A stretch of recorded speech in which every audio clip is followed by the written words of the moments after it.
Thanks, Phil. For more on the mask ruling, let's bring in Sara Nelson.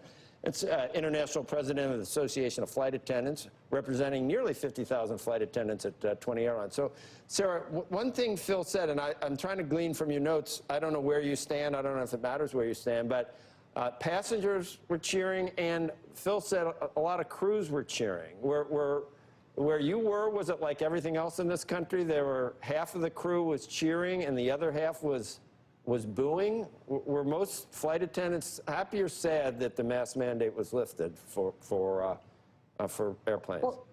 Well, look, Joe, we've been enforcing this mask mandate not just since it was a federal mandate, but for over 2 years now.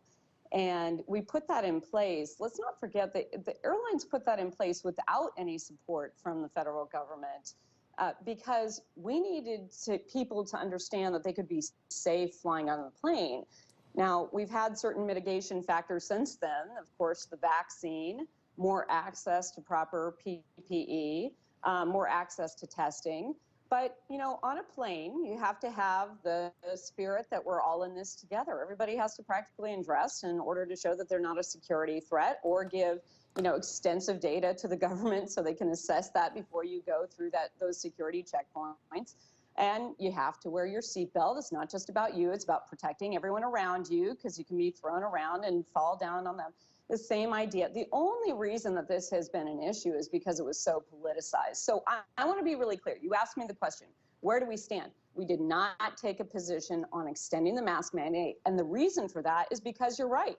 It's split. I have members and I have actually a lot of passengers I'm hearing from this morning who are begging us even go on strike to stop this. People are really upset about it. And I have other people who have been waiting and really excited for this to go away. I have to say, going into the summer months for flight attendants, it's hard for maybe somebody flying a couple hours on a flight to wear a mask. Imagine people who've been on the front lines wearing the mask for 14, 15, 16 hours and having to enforce it with other people who are grumbling all the time. So there's absolutely a sigh of relief from flight crews, but there's also people who are really concerned.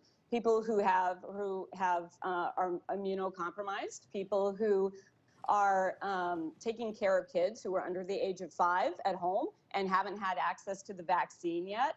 So we have a set of rules in aviation that are federal, that are not state by state, because there's a recognition that there's a connectivity there, and you've got to have one set of standards. So I have to say, I'm with Andrew on this one. I think if there's anything that we've learned from this, it has to be about common courtesy and recognizing that you may not have the same situation that other people have. If someone asks you, could you please put on your mask? I'm immunocompromised and I'm going for a medical treatment. The only way I could do it was on a plane. You know, I want to get there safely to be able to get this treatment and not have greater risk when I get there. These are the kinds of things that we're dealing with on the planes. And Sarah, if someone has an N95, if someone has their own N95 snugly over their face, why doesn't that protect them individually? And why would you need the entire plane covered in masks if the person that has what you're describing has a tight-fitting N95 over their mask? Why does everyone else have to wear one? So I'm not arguing for the entire plane to be wearing that mask. In fact, you know, what are you arguing for? The person next to them? The person next to them. What we're saying is common courtesy. That's what I'm talking about. Now, I want to just say one other thing, Joe. You really didn't answer my. You didn't really answer my question, Sarah. Why does if they have a tight fitting, if the person that's worried is free to wear?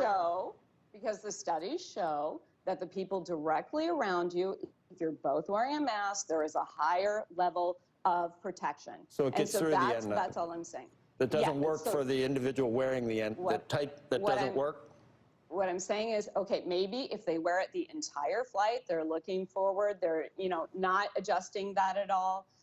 So I'm only talking about common courtesy here, Joe. I'm obviously not a scientist, and I'm not going to pretend to be. Okay, so Sarah, when would it end then? Let's say COVID's gone. Let's say COVID's gone, and if the same immune compromised person is on a flight, and COVID's gone, but they're still normal germs that are around, like the common cold, or Yeah, if it's flu season, exactly. should everyone should be wearing a mask from here on out? So I on a want to plane? just say two things here, Joe. I'm going to answer your question. One, it was not right that we would change in a moment's notice yesterday, because there were people who got on the plane with a certain set of rules. They decided to buy a ticket with that certain set of rules, and in mid-flight or when they were landing, those rules changed. So there should have at least been a 24-hour period where we're giving notice. That would have been more orderly for the flight crews. Here's the other thing I would say. I'm a 25-year flight attendant. Every flight attendant knows that when you start out flying, you have to get your air legs underneath you. And one of those things means that you're going to get all of the viruses, and you're going to get an incredible immune system.